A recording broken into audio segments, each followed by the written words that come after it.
हाँ जी, labour costing में main हमारे पास जो चीजें पढ़ने वाली होती हैं कि सबसे पहले कि लेबर होती कितनी टाइप की है। दो टाइप, डायरेक्ट और इनडायरेक्ट। लेबर कितने टाइप की होती है? दो टाइप की होती है, डायरेक्ट लेबर और इनडायरेक्ट। पहली बात डायरेक्ट लेबर और इनडायरेक्ट लेबर।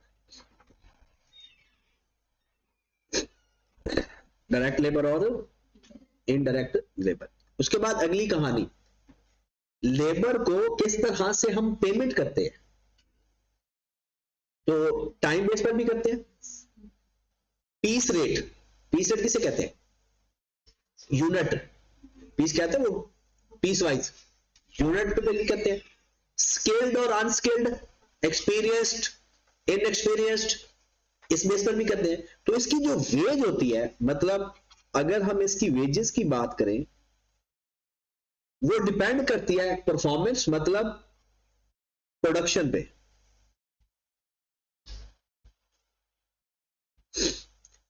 कि कितने यूनिट्स बनाए, टाइम पे कितने टाइम काम किया, इसे प्रोडक्शन बोलते हैं, तो इसे एफिशिएंसी बोलते हैं। और स्किल्ड, स्किल के ऊपर, एक्सपीरियंस के ऊपर, जो स्किल्ड बंदा है उसको ज्यादा पेमेंट करेंगे कम टाइम की, और जो अनस्किल्ड बंदा होता है वो कम ज्यादा टाइम काम करता है लेकिन उसकी बेचारे की पेमेंट कम बन रही होती। तो आप हम वेजेस जो पे करते हैं वो प्रोडक्शन बेस पे कर रहे होते हैं, टाइम बेस पे कर रहे होते हैं और स्किल्ड बेस पे कर रहे होते हैं। फिर वो कहता है कि जो आप पेमेंट कर रहे होते हैं ना इनकी लेबर की, उसमें से दो बातें होती हैं। एक को उसकी बोलते हैं प्रोडक्टिविटी, एक को बोलते हैं उसकी एफिशिएंसी। पेपर में सवाल आया हुआ है एक दफा कि difference between productivity and efficiency, और एक पूछा हुआ है difference between production and productivity. यानी ये दो सवाल आपको पेपर में आ सकते हैं थ्योरेटिकली। पहले हम देख लेते हैं प्रोडक्शन और प्रोडक्टिविटी में फर्क क्या है, फिर हम देख लेते हैं प्रोडक्टिविटी और एफिशिएंसी में क्या फर्क है। तो आज पहले तो हम देखते हैं जी प्रोडक्शन क्या चीज होती है, और दूसरा प्रोडक्टिविटी क्या चीज होती है।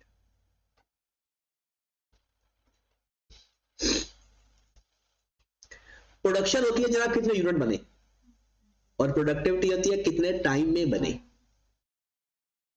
प्रोडक्टिविटी एफिशिएंसी को शो कर रही है और प्रोडक्शन प्रोडक्शन को शो कर रही है, मतलब कितने यूनिट बने, एक्चुअल प्रोडक्शन।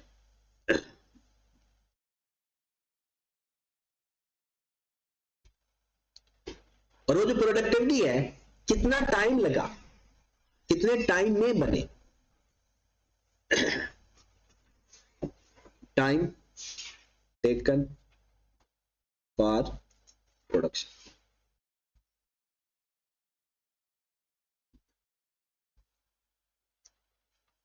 ओके होगी बात ये।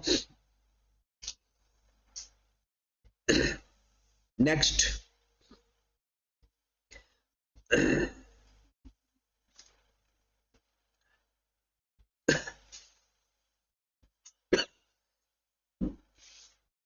उसके बाद पहले हम एक ये तो एक टाइम रेट की बेस के ऊपर शिफ्ट प्रीमियम पीस वर्क ये हमारा हो गया, बेसिस ऑफ लेबर। हाँ ये शायद पेपर में आ जाए, basis for labour cost control, शायद उसमें ये चार बातें आपने लिखनी है बस। एक लिखनी है कि जनाब वो कहता है effective labour cost control is achieved through different tools. ये वो आपसे कहेगा कि जनाब आपने लेबर की कॉस्ट को कंट्रोल कैसे कर सकते हैं। कहते हैं सबसे पहले आपने देखना है कि आप एनालिसिस करना है कि आपकी टारगेटेड प्रोडक्शन क्या है, उस पर कितना टाइम लगता है। ये मेन है कि कॉस्ट को कंट्रोल करने के लिए क्या चीजें हमने कंसीडर करनी है। एक प्रोडक्शन कंसीडर की जाती है, फिर preparing labour budget and standardising cost per unit. ये अभी जो वेरियस करके आए वो कहते हैं आप ऐसा करो, बजट करो, फिर एक्चुअल करो, फिर उस वेरियस आएगा, फिर उस वेरियस को कम करने की कोशिश करो। होता क्या है जब हम कोई भी काम करते हैं ना, तो हम एक बेंचमार्क सेट करते हैं, अपना वो एक टारगेट सेट करते हैं। अब टारगेट अचीव भी हो जाता है, कभी पॉजिटिव वेरिएंस आ जाता है, कभी नेगेटिव आ जाता है। जैसे हमने स्टैंडर्ड सेट कर लिया कि भाई हमारे इतने केजी लगेंगे, अगर ज्यादा केजी लगे तो इसका मतलब है हम उस वेरिएंस को मॉनिटर करेंगे, भाई क्यों ऐसा हुआ, क्या मशीन खराब है, क्या लोग मटेरियल जाया कर रहे हैं, क्या टाइम ज्यादा लग रहा है, वो ऑब्जर्व करेंगे और उस वेरिएंस को रिड्यूस करने की कोशिश करेंगे। फेवरेबल वेरिएंस को मेंटेन करने की जरूरत होती है और एडवर्स वेरिएंस को रिमूव या खत्म या कम करने की जरूरत होती है। फिर वो कहता है मॉनिटर करेंगे अपनी output quality, wastage ratio, rework cost due to bad workmanship. कहते हैं अगर आपको, वो हमने पढ़ा था रीवर्क कॉस्ट प्रोसेस काउंट के अंदर, कि अगर हमारा नॉर्मल लॉस होता है तो उसको रीवर्क करके हम बेचेंगे। और एंड पे wage incentive system. Wage incentive system का मतलब ये होता है कि हमने अपने लेबर को इस तरह से पेमेंट करनी है। अब एक स्किल्ड बंदा है, वो आपको फायदा दे रहा है, उसको ऑफर्स भी तो हो रही होगी बाहर से, तो अगर उसको बाहर चला जाए तो फिर मतलब किसी और कंपनी को ज्वाइन कर ले, तो फिर हम क्या करते हैं कि हम देखते हैं कि भाई परफॉर्मेंस बेस के ऊपर कुछ बोनस रख लेते हैं। कुछ उन्हें कह देते हैं कि भाई आपने, अगर आप हमारे पास काम करते हो तो इतना हम मिनिमम आपको पे करेंगे ही करेंगे, उससे ज्यादा भी पे करेंगे। मतलब ये वो कंपनी करती होती है कि जिस बंदे को, सपोज मैंने कहा जी आप हमारे पास आकर काम करो, मैं आपको 10 रुपए एक यूनिट के दूंगा, आप पहले 8 रुपए ले रहे थे, मैंने आपको 10 रुपए ऑफर कर दी, आप भागे भागे आए, वहां पर आप रोजाना के 100 यूनिट बना रहे थे, 8 रुपए के हिसाब से आपको हर दिन का कितना मिल रहा था, 800 रुपए। अब मेरे पास आ गया भागे भागे, मेरे यूनिट ही 10 बनते हैं, मैंने 10 रुपए तो रेट आपको ऑफर कर दिया, लेकिन आपने 10 यूनिट बनाया, मैंने कहा ले भी 100 रुपए ले घर जा। अब आप वहां पर 100 यूनिट बना रहे थे, मेरी प्रोडक्शन डिमांड ही इतनी है, मैंने चाहे हाई रेट आपको ऑफर किया, तो फिर इसके लिए ना वो क्या करते हैं, मिनिमम वेज रेट फिक्स कर देते हैं कि भाई आप हमारे पास आओ, हम 800 आपको देंगे ही देंगे, उससे ऊपर बनाओगे ना तो उसके लिए आपको अलग इंसेंटिव्स मिलेंगे। मतलब आप 800 दे रहे हो ना वहां, तो हम आपको 800 देंगे। अगर आपको लगता है ना कि हमारे को 10 यूनिट बिकते हैं, तो आप आ जाओ, हम 800 आपको देंगे। फिर ये होता है इंसेंटिव देना। फिर कभी कभी ऐसा होता है कि भाई ठीक है, एक बंदा कहता है भाई 4 मजदूर है, चारों 8-8 घंटे काम करते हैं। अब एक मजदूर है 8 घंटे में 100 यूनिट बनाता है, दूसरा मजदूर है 8 घंटे में 120 यूनिट बनाता है, तीसरा मजदूर है वो 8 घंटे में 150 यूनिट बनाता है। अगर आप तीनों को सेम वे देंगे ना, तो जो 150 और 120 बना रहा है वो भी 100 पे आ जाएगा। वो कहेगा भाई 100 वाला भी उतने पैसे लेकर जा रहा है, 120 वाला भी उतने पैसे लेकर जा रहा है, तो इसके लिए फिर वो एक प्लान कर लेते हैं, उसे बोलते हैं वेज इंसेंटिव सिस्टम। जो कम टाइम में ज्यादा यूनिट बनाएगा या 10 यूनिट बनाने में कम टाइम लगाएगा, उसके लिए वो एक इंसेंटिव प्लान रख लेते हैं, जिसकी वजह से उनको भी फायदा हो जाता है और कंपनी को भी फायदा होता है। उसकी मैं आपको एग्जांपल देता हूं, ये पेपर में ये सवाल आया हुआ है, इसका फार्मूला भी हम देख लेते हैं और इस फार्मूले को ही यूज करके ना आपने इसके, ये इंपॉर्टेंट है, लेबर प्रोडक्टिविटी और लेबर एफिशिएंसी। प्रोडक्टिविटी का ताल्लुक प्रोडक्शन के साथ है और एफिशिएंसी का ताल्लुक आवर्स के साथ है। ठीक है, अगर प्रोडक्टिविटी का formula actual production divided by standard production, मतलब एक्चुअल प्रोडक्शन आपने कितनी की और पहले स्टैंडर्ड कितना रखा था। अगर आंसर 100 से ज्यादा आ जाए तो प्रोडक्टिविटी ज्यादा हुई है, और अगर आंसर 100 से कम है तो प्रोडक्टिविटी कम हुई है। जैसे सपोज आपने सोचा था 120 यूनिट बनाएंगे स्टैंडर्ड, एक्चुअल में बन गए 150, इसका मतलब है आपकी प्रोडक्टिविटी अच्छी है। फार्मूला क्या लिखेंगे, 150/120 मल्टीप्लाइड बाय 100, आपका आंसर 100 से ऊपर चला जाएगा।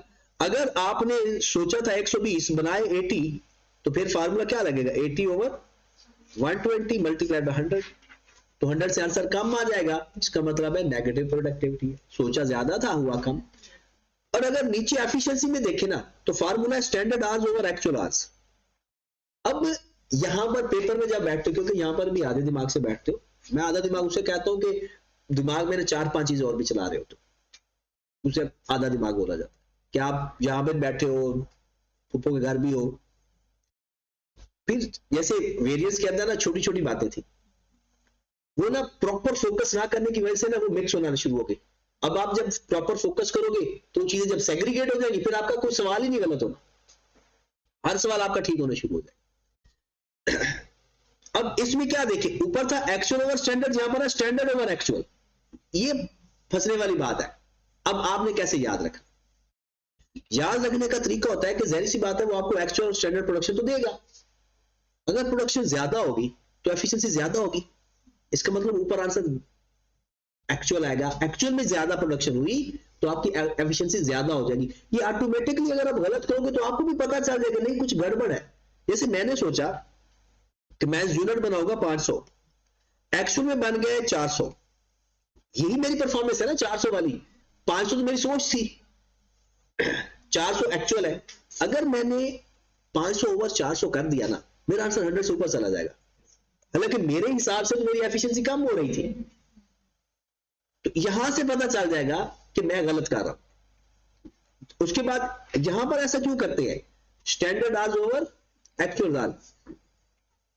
हमने सोचा था 5 घंटों में काम होगा, हमने सोचा था 5 घंटों में काम होगा, काम हुआ 4 घंटों में, एफिशिएंसी बढ़ी। इसका मतलब है अगर मैं 4 में 5 करूंगा वो तो कम आ जाएगी। एक्चुअल को मैं ऊपर रखूंगा और स्टैंडर्ड को मैं नीचे रखूंगा, वो तो मेरी एफिशिएंसी कम हो रही, हालांकि एफिशिएंसी बढ़ी है। तो इसलिए जब भी एफिशिएंसी फाइंड करनी है standard hours over actual hours, और अगर आपने प्रोडक्टिविटी फाइंड करनी है और अगर पेपर में आपकी डेफिनेशन आ जाती है तो आपने क्या लिखना है कि productivity is the ratio between, productivity is the ratio between actual production and standard production. और अगर आपने एफिशिएंसी की है तो labour efficiency is defined as ratio between standard hours and actual. Okay, बस बाकी इसमें कुछ भी नहीं है, ये आप लोग पढ़ लो ठीक है, नहीं पढ़ो तो कोई मसला नहीं। हम जाते हैं वेज इंसेंटिव प्लान्स, मेन हमारा ये टारगेट। इसमें करेक्टरिस्टिक पढ़ने की जरूरत नहीं है, डायरेक्ट क्वेश्चन पे है। हाई डे रेट सिस्टम होता है, ये पेपर में एज इट इज क्वेश्चन आ सकता है। हाई डे और लो डे, हाई डे और लो डे, वो किस तरह से सवाल आता है, ये सवाल लिखा हुआ है। कहता है जनाब Shahid makes 200 units in 40 hours week and he paid ₹5 per hour. 4. But 240 units if he was paid ₹5 per unit.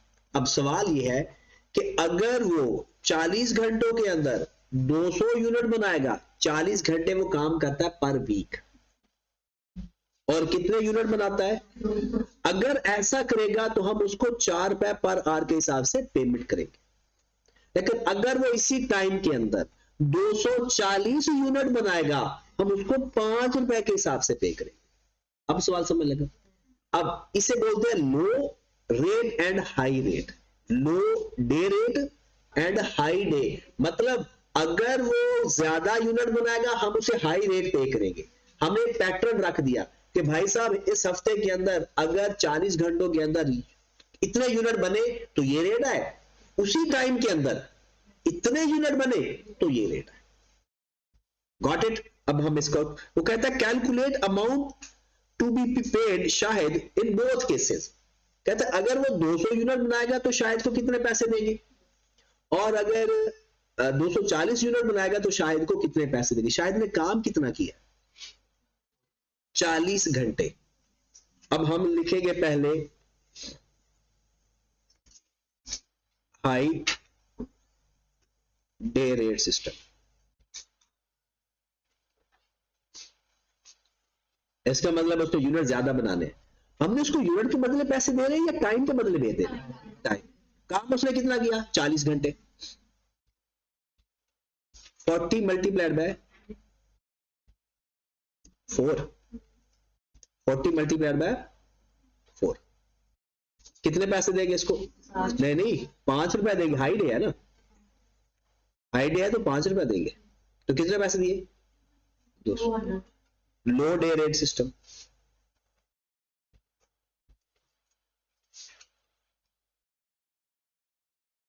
हाँ जी, कितने पैसे दिए उसको 40 घंटे के, ₹4, 160।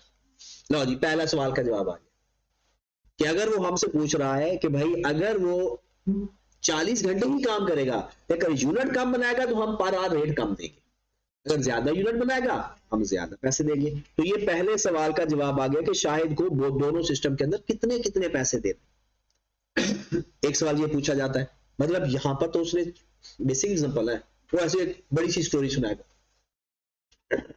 फिर उसमें से हमने ये चीजें निकाल लेनी अपने मतलब। आ जाए जी, आगे क्या कहता है, calculate labour cost per unit, labour cost per दोनों सिस्टम के अंदर।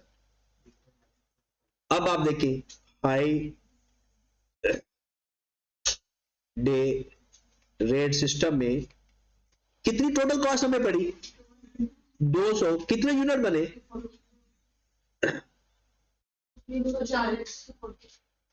240 डिवाइड बाय 240, तो पर यूनिट कॉस्ट कितनी आ गई, 0.83। और लो डे रेट सिस्टम में हमें कितनी कॉस्ट पड़ी, 160, लेकिन इसके बदले यूनिट कितने बने, 200, 0.8। ये बात समझ लगी, जितनी कॉस्ट पड़ी जितने यूनिट बने, पर यूनिट कॉस्ट आ गई। इसमें हम किस में फायदे में जा रहे हैं, लो डे रेट में या हाई डे में,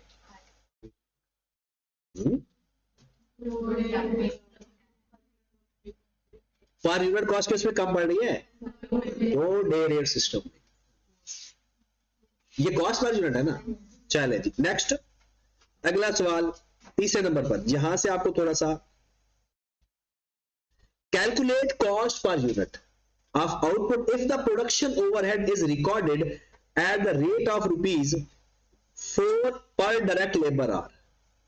कहता है अगर आप कॉस्ट पर यूनिट अब बताएं, इफ द प्रोडक्शन ओवरहेड, पहले तो मटेरियल होता है, ये तो अभी तो लेबर पे गया ना। कहता है अब अगर ₹4 हमें पड़ते हैं ओवरहेड के, तब क्या होगा। ओवरहेड किस बेस पे पड़ते हैं, जितने घंटे काम हुआ है, चाहे वो एफिशिएंसी से हुआ है, नॉन एफिशिएंसी से हुआ है, जैसे भी जितने घंटे काम हुआ है ओवरहेड उस पर डिपेंड करते हैं, आवर्स पेड पे नहीं डिपेंड करते, आवर्स वर्क पे डिपेंड करते हैं। अब आ जाते हैं, if overhead is ₹4 per unit है, पर आवर है, per hour, high day rate system.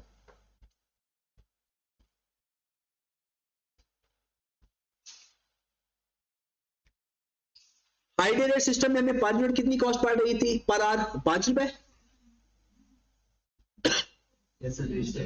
Labour ₹5 और ओवरहेड ₹4, टोटल कितनी कॉस्ट पड़ गई, ₹9, ₹9 पर आवर, ₹9। और टाइम हमने कितना काम किया, 40 घंटे, 40 मल्टीप्लाइड बाय 9,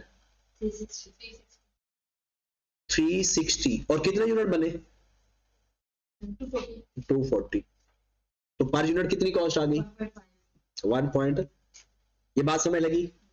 उसने कहा है कि लेबर की तो कॉस्ट आ रही है ₹4-5 हमें पर आवर, और ₹4 ओवरहेड भी पड़ जाएंगे, तो हमें पर यूनिट कॉस्ट होगी, पर आवर कॉस्ट होगी ₹9। और कितने घंटे काम हुआ, 40 घंटे, 360। और फिर हमने ₹360 में 240 यूनिट भी बनाए हुए हैं, लो डे रेट में आ जाए।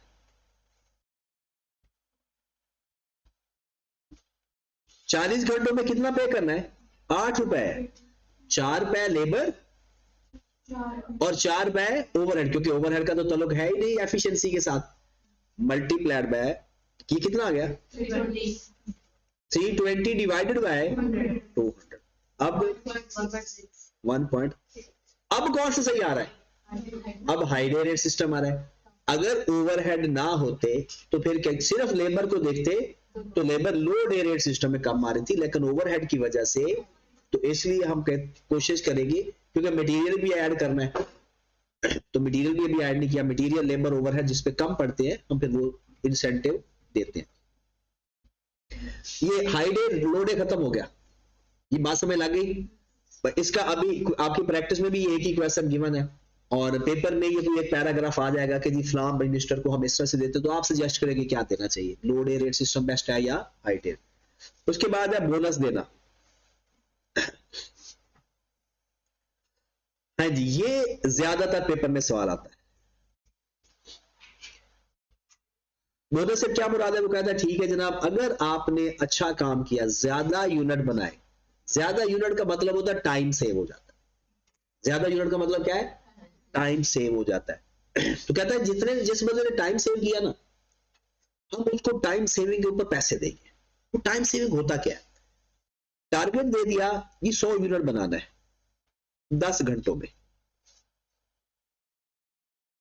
100 यूनिट बनाना है 10 घंटों में, ठीक है।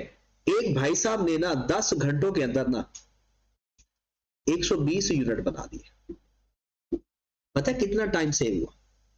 20 जो एक्स्ट्रा यूनिट फ्री में बन गए। इसका मतलब है 1 घंटे में कितने यूनिट बनते थे? सॉरी, 10 घंटों में 100 यूनिट है, तो 1 घंटे में कितने यूनिट बने? 10। तो 20 एक्स्ट्रा यूनिट बने हैं, तो 20 यूनिट बनाने के लिए कितना टाइम लगना था? 2 घंटे। इसका मतलब 2 घंटे सेव हो गए। हम उसने जो एक्स्ट्रा काम किया ना, या तो 20 यूनिट के पैसे दे देंगे कि भाई अगर आपने इतने ज्यादा यूनिट बनाए, हम आपको इतने पैसे दे देंगे। अगर टाइम सेव है ना, तो हम देखेंगे अच्छा जितने एक्स्ट्रा यूनिट बने हैं वो कितने टाइम में बनते, जो एक्स्ट्रा यूनिट बनाए हैं वो कितने टाइम में बनते, वो टाइम फाइंड करेंगे। और उस टाइम फाइंड करने का क्या तरीका होगा? जितने एक्स्ट्रा यूनिट बनाए हैं divided by per unit time. 1 घंटे में कितने यूनिट बनते हैं, ये क्या है ऊपर, जितने यूनिट एक्स्ट्रा बनाए डिवाइडेड बाय 1 घंटे में कितने यूनिट पर आर यूनिट। तो ये हमारे पास आ जाएगा टाइम सेव। तो टाइम सेव का अगर आपने फार्मूला लिखना है तो लिख लें।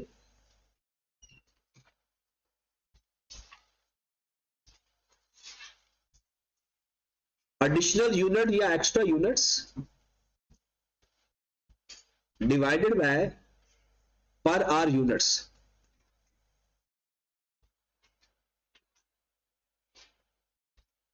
पर are units.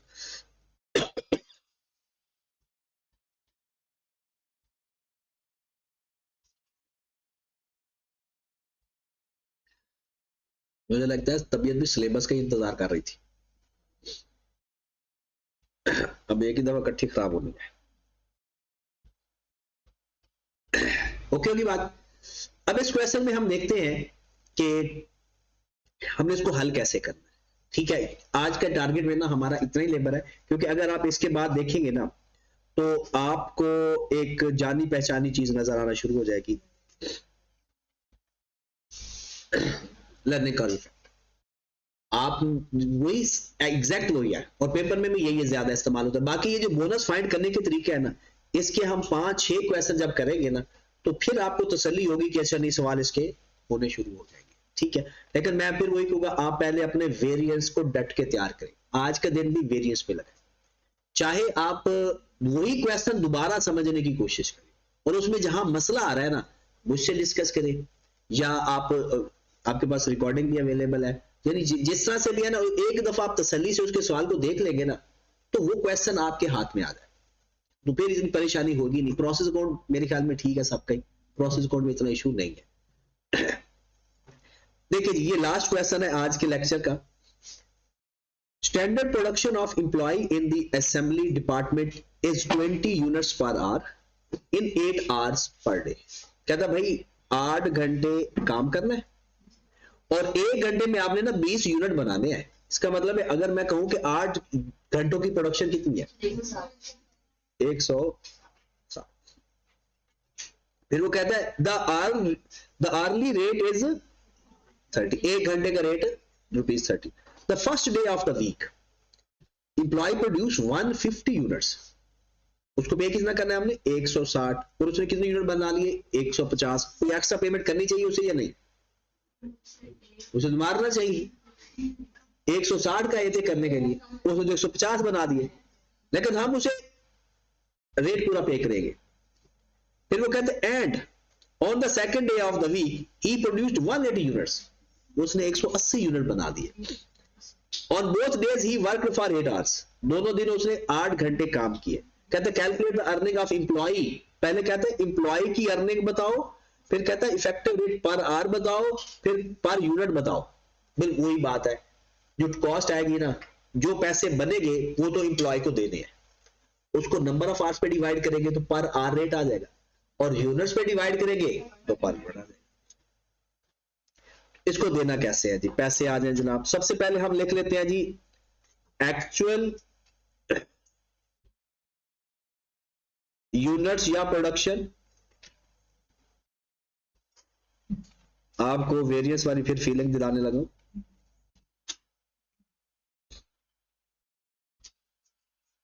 Extra unit time save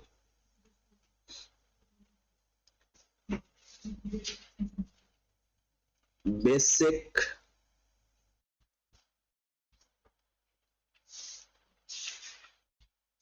time saving, और आगे आपके पास जगह है तो टोटल।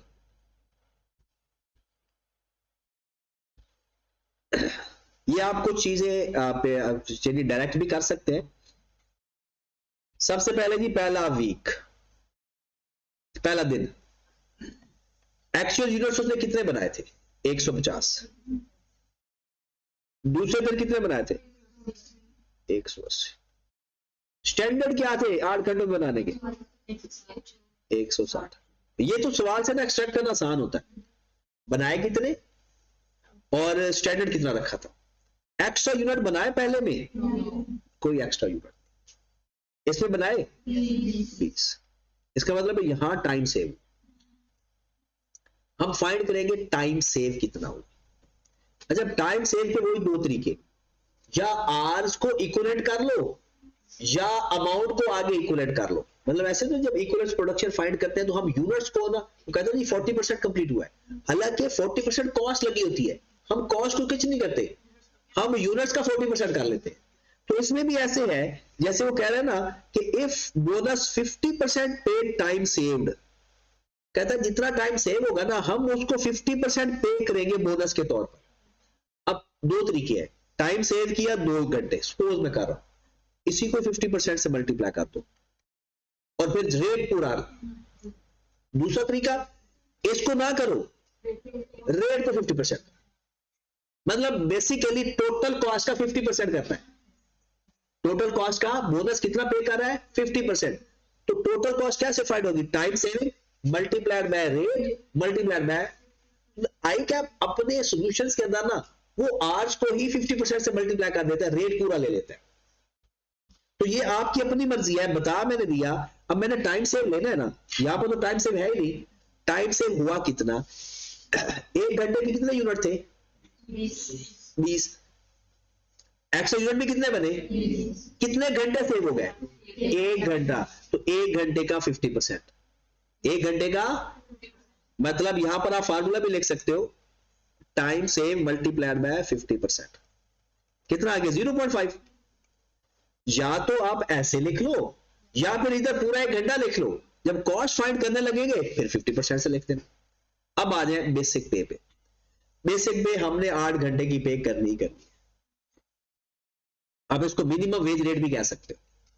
अब 8 घंटे कितने के हिसाब से पे करना था 30 रुपए के हिसाब से, तो बताया जनाब कितना बनेगा 240। तो हमने दोनों को ही पे करना है 8 घंटे का। हाँ अगर वो कह देता है कि किसी अगर कम एफिशिएंसी हुई तो हम इतना रेट कम कर देंगे, फिर वो टाइम नेगेटिव ले लेते हैं। क्या इसको एक्स्ट्रा पे करेंगे, अब इसको मैं लिख रहा हूं 15 रुपए पे करेंगे, पता चला कैसे, इसको 30 रुपए से मल्टीप्लाई कर दिया, या क्या होता 1 डिवाइड बाय 30 मल्टीप्लाई 50%। अगर आप डायरेक्ट एडिशनल फाइंड करना चाहते हो ना तो time saving multiply by wage rate per hour multiply by 50%। अब इसकी टोटल वेजेस कितनी आ गई 240 और इसकी कितनी आ गई 250। ये आ गया पहला जवाब।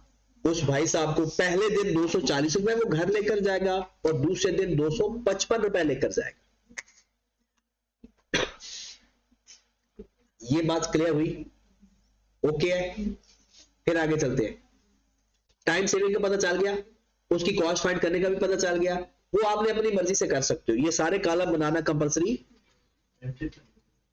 देखना टाइम सेव पे कितने एडिशनल यूनिट बनाए थे 20 यूनिट। 1 घंटे में वो कितने यूनिट बनाता है, ये स्टैंडर्ड उसने कितना रखा हुआ था 1 घंटे में कितने unit 20। Divided by 20, additional unit divided by per hour unit, कितना आ गया 1, 1 घंटा सेव हुआ। और बोनस कितना पे करना है 50%, तो इसको 50% से मल्टीप्लाई कर दिया। आप इसको 50% से मल्टीप्लाई नहीं करना चाहते, कोई बात नहीं, यहां 1 लिख दो, यहां 30 लिख दो।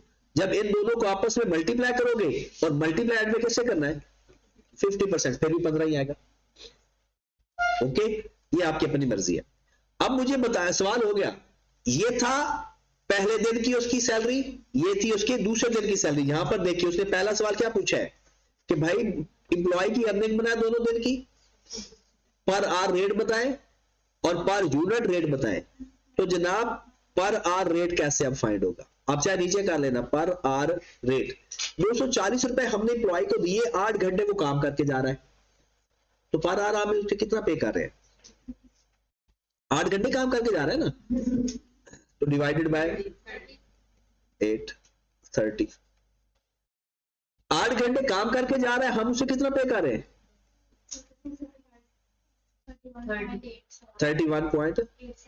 आप कहोगे ये तो जुल्म हो गया, हम उसे, इसका बेहतर यही था कि हम उसे काम ही ना करवाते ज्यादा, हम तो उसे पर आवर ज्यादा पे कर रहे हैं। और भाई वो यूनिट भी तो ज्यादा बना के जा रहा है, हमें पर आवर रेट से मसला नहीं है, हमें पर यूनिट के रेट से मसला आएगा। अब पर यूनिट निकाल लेते हैं,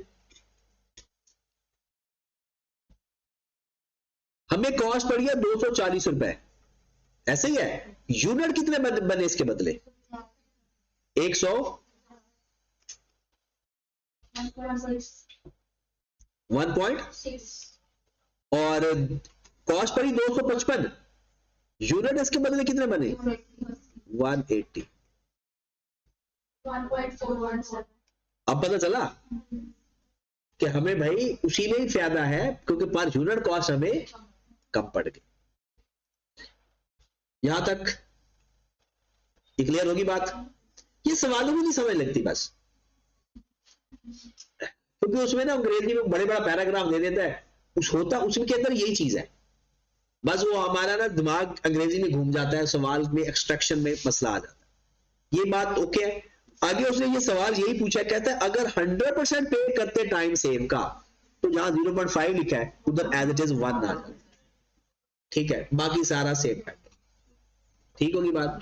लो मेरे भाई, ये आपका लेबर खत्म नहीं हुआ, शुरू हुआ।